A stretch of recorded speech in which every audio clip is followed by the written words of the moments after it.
All right, dear viewer, many thanks to you for having joined us on Aneke Television, your popular favorite television station. Today, yes, of course, my name is Chris Aniwogo, welcoming you on board. And then our searchlight is beaming on the performance of the national government. We mean the current leadership in Nigeria, which has done 2 years in office.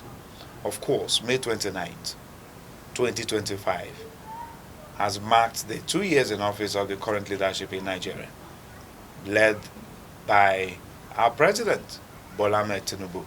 So today on the show, we want to take a look at the journey so far with the current leadership in Nigeria. How far, how well. And we have joining us on today to do this very important analysis. Onyedika Agbo, who is a youth development expert, to talk to us on the show today. You're welcome to the show, sir. Thank you very much, Chris. It's a pleasure having you join us. Yes, it's my pleasure as well. You're welcome. All right, so viewer, sit back as we begin the discussion today. I wouldn't know for you, Onyedika Agbo, how would you want to score this current leadership in Nigeria? Yes, we've seen uninterrupted run of democracy since 1999 to date, but then this government is just 2 years now. 2 years of this administration in Nigeria. For a lot of people, it means a whole lot of things to them. Well, depending on which side of the fence one happens to be seated. But for you as a Nigerian and as a keen observer, how will you want to describe the journey so far under this administration? Okay, I think I'd like to look at it from what I would consider a balanced perspective. Tinubu has not done exceptionally well, but that does not mean he should be scored zero, like I've seen a lot of people do. Yes, there's untold hardship on Nigerians. There are skirmishes of things that we could challenge about here and there.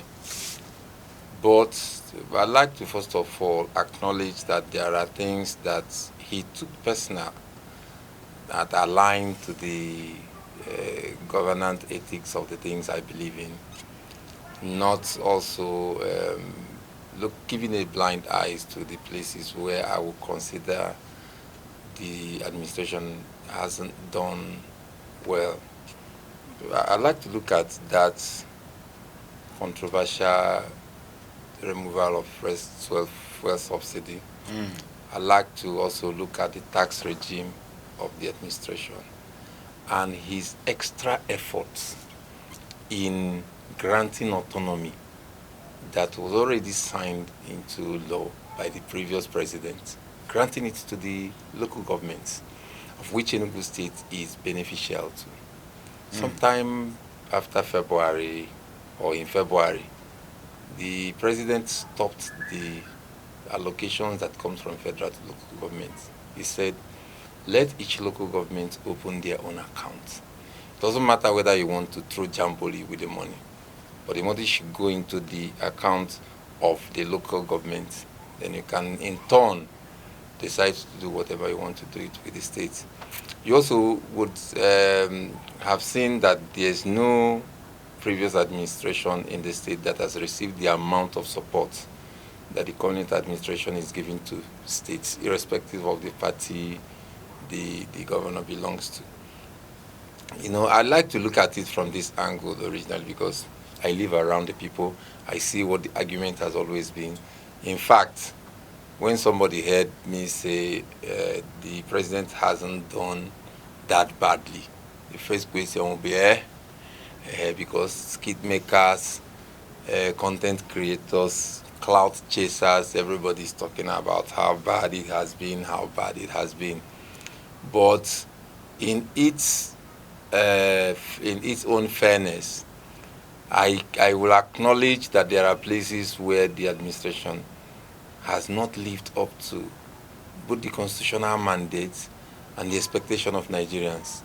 But I'm not a person who wants to criticize just for the sake of criticism or maybe to receive public validation that, oh yes, we all know that this government has failed. As a matter of fact, There's no much difference between the president and most of the governors that I could rate doing well in the Southeast in terms of playing politics and mixing it up with governance. So my summary is the president has not done exceptionally well, but it's not all bad. So in a nutshell, how are we going to term it now that, according to you, you're saying the president has not done well, or has he done well for the past 2 years? You won't say has done well or not done well. You will say it's a balance. It's a balance. It's a balance because I wouldn't want to close my ears. I wouldn't want to feign ignorance in the places where he has done exceptionally well. So like giving a scorecard now, I'm going to say it's 50-50 or 60-40. That would be very tough for me to score. Okay, but if I want to just do a guesswork, I will say where he has done well, it should be 45. 45? Yes. For the areas he's done well? Yeah. We're going to look at those areas though. Okay. So, but for the areas he's not done well, then it's going to be... It should be 55. 55? Yes. All right, thank you very much. You started off by, actually highlighting on the areas where you will be scoring the president, high. For instance, the courage he summoned to remove the fuel subsidy. Could we look at that fuel subsidy removal by Mr. President? For you, is it really a good outing for the past 2 years? Removal of fuel subsidy. Okay, for me, I think the first question I would take is it a good move? The outing for the past 2 years has not been fair at all. Sometimes you start up something, project, business, school, academic. You might have it all thought out, but when you get into the field, you now see that it's not really as rosy as you thought it would be. Meanwhile, when the president was campaigning, he talked about this removing of subsidy, and he said it will be tough if I do so. In fact, he threw up some conversations across the globe where people from abroad joined an online meeting where I co-hosted, and they were throwing light. In fact, I would say they scared me personally for the first time that this fuel subsidy removal will come with untold hardship. But if you're drinking beer every weekend, you should consider cutting it down to just a sip. It was, in fact, I think the specialists that joined us really used some tough choice of words to describe it.